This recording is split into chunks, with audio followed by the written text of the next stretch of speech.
Minimnya budaya baca dan tulis bangsa ini di zaman dahulu menyebabkan banyak pengajaran hidup dilakukan secara lisan atau pitutur. Dan agar lebih mudah mengingatnya, banyak hal yang dicatat dalam bentuk simbol-simbol dari suatu produk budaya. Misalkan dalam bentuk tarian, gambar, ukiran, cerita, upacara-upacara tradisi, dan tak terkecuali keris. Tidak ada ukuran atau standar bagaimana suatu dapur atau pamor keris harus diinterpretasikan maknanya. Makna yang direfleksikan pada sebuah dapur keris akan sangat tergantung pada keleluasaan cakrawala masing-masing individu. Ajaran filsafat Jawa yang dibungkus dalam suatu karya seni keris tentunya mempunyai suatu perlambang tentang ajaran mengenai hidup dan kehidupan. Dalam hal ini budaya Jawa membuka lebar-lebar setiap interpretasi dengan tetap berpijak pula kepada ajaran budi luhur para leluhur. Seperti halnya pusaka legendaris ini, Jalak Sangu Tumpeng dengan kinatah emas Makoro. Seperti apakah precingan lengkapnya? Dari Karanganyar Tentram, kami kabarkan.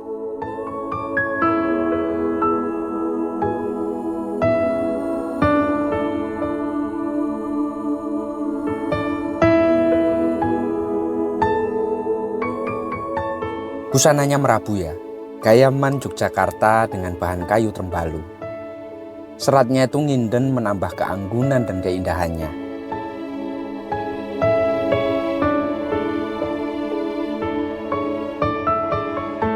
Pendoknya bunton lunglungan berbahan perak lawasan. Sedangkan mendaknya itu parijotro berbahan perak juga. Dan dedernya jenis paku buanan berbahan kayu kemuning berut. Secara keseluruhan prasojo, namun sangat merabu dan pastinya ngayang batin.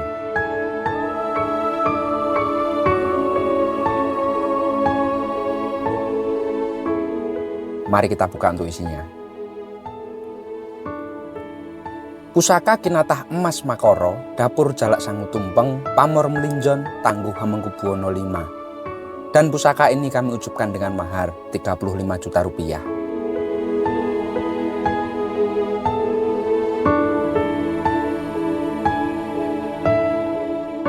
Jalak Sangu Tumpeng maknanya adalah sudah yakin. Artinya adalah rezeki dari Allah. Makna rahasianya manusia itu jangan khawatir ataupun was-was kalau tidak dapat makan, sebab Gusti Allah itu benar-benar maha pemurah sekaligus pengasih.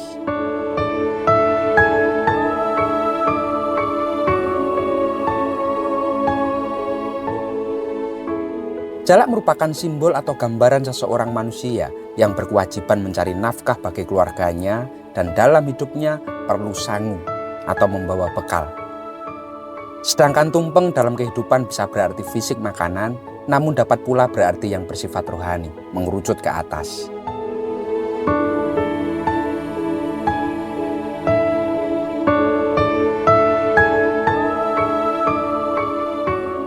Ciri khas keris Hamengkubuwonan itu atau keris ngayuk Jakarta itu memang prasojo dan merabu. Ia agak mirip dengan Tangguh Majapahit, yakni era pendahulunya. Jika dipirsani pasikutannya itu wingit dan prigel. Besinya itu lumer, halus rabaannya dan berkesan kering. Warnanya agak nyulak biru. Menancapnya pamor pun pada bilah pandes dan ngawat nampak begitu kokoh. Dan ia disempurnakan dengan kinatah emas wedana 3 dan motif Makoro pada gandiknya. Sangat utuh dan otentik.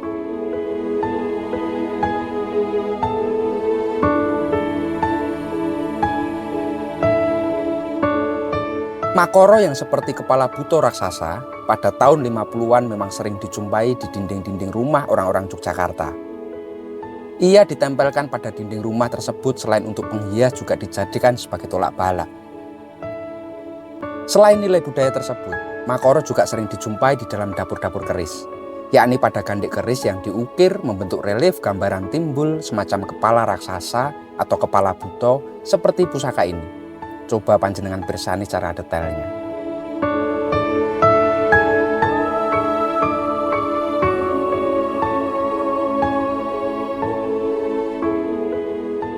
Simbol kolomakoro pada pusaka yang dikhususkan ini mempunyai makna yang diujubkan oleh sang empu. Setidaknya ada 3 fungsi makna yang tersirat di antaranya. Yang pertama sebagai makna pelebur, yang kedua sebagai makna keabadian, dan yang ketiga sebagai makna kesuburan.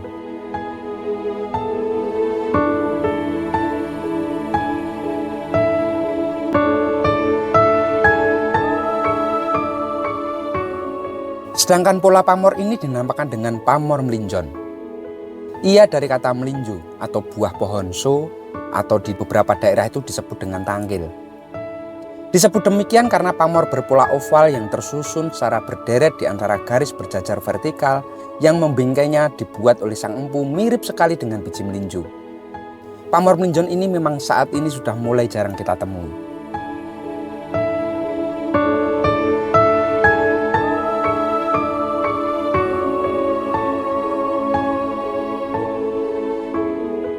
Melinjo adalah suatu spesies tanaman berbiji terbuka.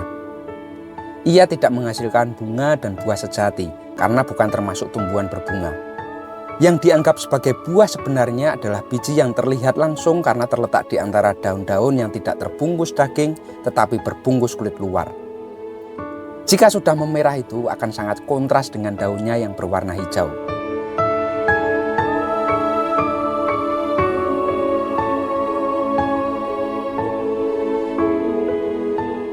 Biji melinjo yang tumbuh secara bergerombol akan selalu mengingatkan bahwa manusia adalah makhluk sosial yang memang tidak bisa hidup sendiri.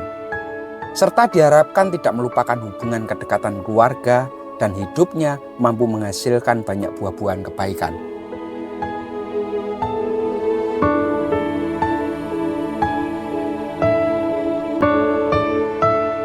Pola bulatan atau oval ini dari pamor melinjo juga melambangkan salah satu unsur kehidupan, yakni tentang air atau nafsu supiyah.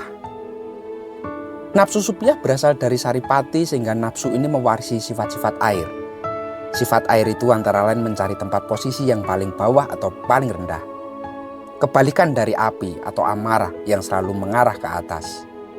Hal tersebut mengajarkan kepada kita untuk menjadi rendah hati terhadap sesama dan selalu merendahkan diri di hadapan Tuhan. Dan ternyata pusaka ini manifestasi sebuah untaian doa serta harapan agar pemiliknya kelak dapat menyingkirkan semua tantangan atau penghalang hidup dengan tenang, penuh kesabaran, disertai usaha yang konsisten dan ikhtiar terus-menerus hingga ia berjaya. Matur nuwun dan salam tutut hati.